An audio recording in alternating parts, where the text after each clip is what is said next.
Mr. President, we're 7 days deep into a government shutdown. What a ridiculous waste of time.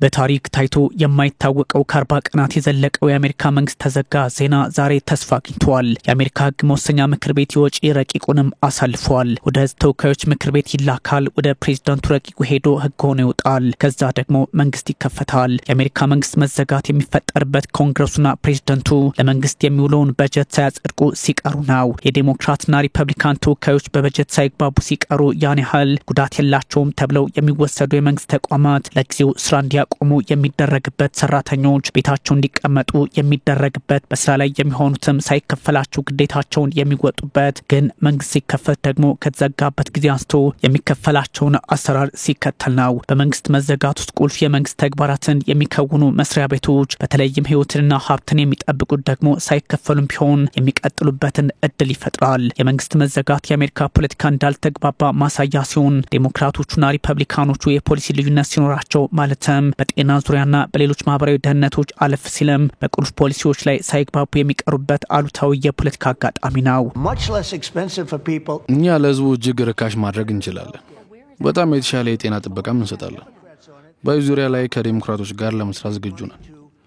ችግሩ እኮ እነሱ ገንዘብ መስጠት የሚፈልጉት ለስራኛና ለአደንዛዥ ዕፅ አዘዋዋሪዎች ነው።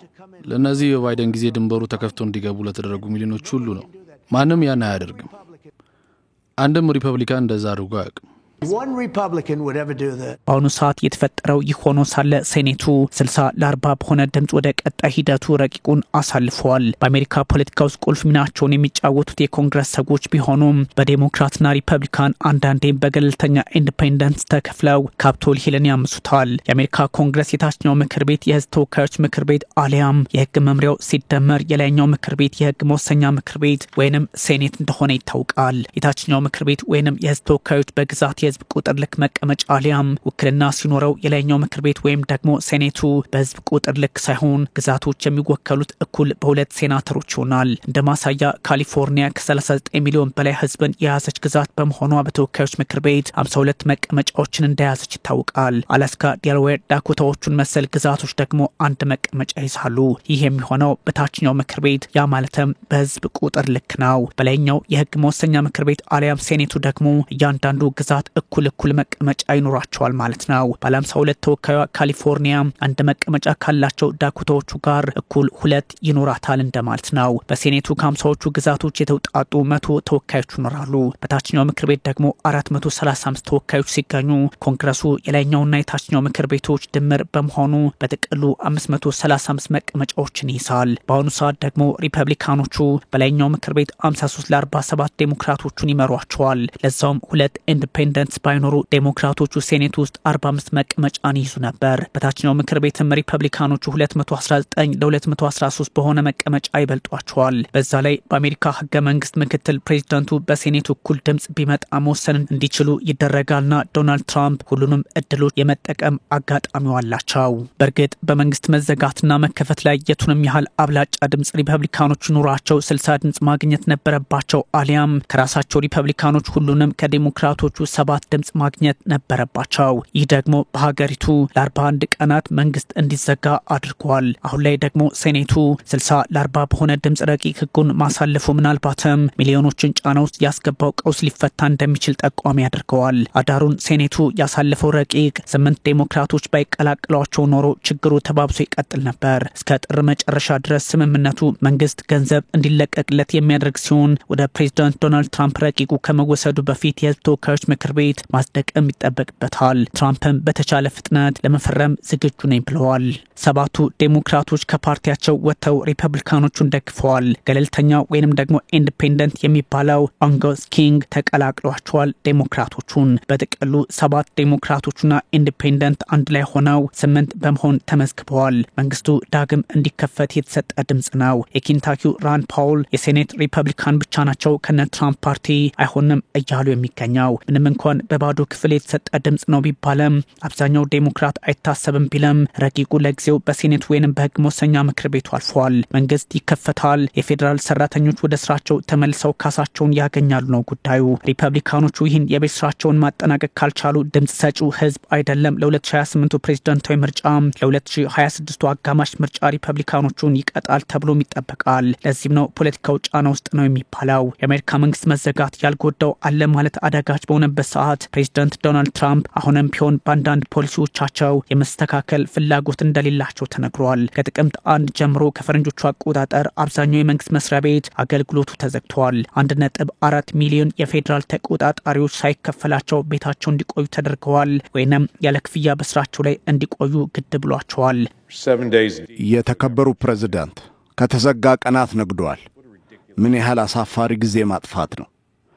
ለሀገራችን አስከፊና አግባብነት የሌለው ጊዜ ማባከን እኮ ነው። ይህ ምን ያህል ስጋት እንዳለበት ልነግራችሁ አልችልም። የድርድሩ ጉዳይ ምን እንደሚመስል ለመከታተል ረጅም ጊዜ እዚህ ቆይቻለሁ።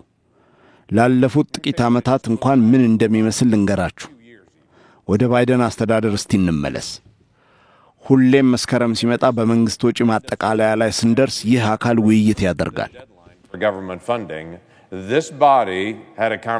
መዘጋቱ በአሜሪካ በረራዎች እንዲሰረዙና መጉላላት እንዲፈጠርም አድርጓል። ለ41 ሚሊዮን ህዝብ ሲደርስ የነበረው ዝቅተኛ ገቢ ያላቸው የምግብ ተጠቃሚዎች ጫና ውስጥ ገብተዋል። ሰኞ ብቻ 2400 በረራዎች በሙሉ አሜሪካ መሰረዛቸው፣ 9000 የሚሆኑት በረራዎች ደግሞ ለመዘግየት አሊያም ለተለያየ ጫና መገደዳቸው ጉዳዩን አሳሳቢ አድርጎታል። የአሜሪካው የአየር ትራፊክ ጉዳዮችን መረጃ በማጋራት የሚታወቀው ፍላይት አዌር ነው ይህን ያሳውቀው። ታዲያ ይህ ሁሉ ባለበት አጋጣሚ በታችኛው ምክር ቤትም ቢሆን አብላጫ መቀመጫ ያላቸው ሪፐብሊካኖቹ ረቂቁን ማጽደቅ ይጠበቅባቸዋል። የህዝብ ተወካዮች ምክር ቤት አባላት ከመስከረም አጋማሽ ጀምሮ ረፍት ላይ ቢሆኑም ወደ ዋሽንግተን ተመልሰው ጉዳዩ ላይ ይመክራሉ፣ ይከራከራሉ። የምክር ቤቱ ቃል አቀባይ ማይክ ጆንሰንም አባላቱ እንዲመለሱ ጥሪ አቅርበዋል። ምንም እንኳን እስከ መቼ ይጠናቀቃል የሚለው ችግር ቢሆንም ረቡዕ ውይይቶች ይጀምራሉ ተብሎ ይጠበቃል። እስከ ጥር 30 ድረስ የመንግስት ፈንድ እንዲለቀቅ የተስማማው ሴኔት ብዙ የቤት ስራዎችን መስራት ያለበት ቢሆንም እስካሁን ዴሞክራቶች በቁርጠኝነት መስራት ካልቻሉ ጉዳዩ ውስብስብ ሊሆን እንደሚችልም ተነግሯል። የግብርና ሚኒስቴር ወታደራዊ ግንባታዎች እንዲሁም ከህግ ጋር ግንኙነት ያላቸው ኤጀንሲዎች ለአንድ ዓመት የሚሆን ፈንድን እንዲያገኙም አካቷል። ሁሉም የፌዴራል መስሪያ ቤቶች ሰራተኛ መንግስት በተዘጋበት ወቅት ያላገኙትን ገንዘብ እንዲያገኙ ስምምነቱ ያደርጋል። ሰፕሊመንታል ኑትሪሽን አሲስታንስ ፕሮግራም ስናፕ የሚሉት ደግሞ ማለትም ከ8 አሜሪካውያን አንዱን የሚመግበው መርሃ ግብር እስከ መስከረም ድረስ እንዲቀጥል ዋስትና የሰጠው ረቂቅም እንዲሁ አልፏል። ዴሞክራቶቹና ሪፐብሊካኖቹ በዋነኝነት የሚለያዩበት የጤና ጥበቃ ጉዳይ በዚህ ዓመት ጊዜው የሚያልፈው ማለት ነው። በስምምነቱ መሰረት ታህሳስ ላይ ድምጽ እንዲሰጥበትም ማዕቀፉ አካቷል። ዴሞክራቶች ጤናን ለመደራደሪያነት አናቀርበውም በሚል የሙጥኝ እንዳሉ ናቸው። የፕሬዝዳንት ዶናልድ ትራምፕ የፖለቲካ መርከብ መልህቋን ጥላ እንደማታውቅም እየተነገረ ነው። ያ ማለት አንድ ጉዳይ ላይ መቋጫ ሰጡ ሲባል በሌላ አዲስ ነገር ይመጣሉ።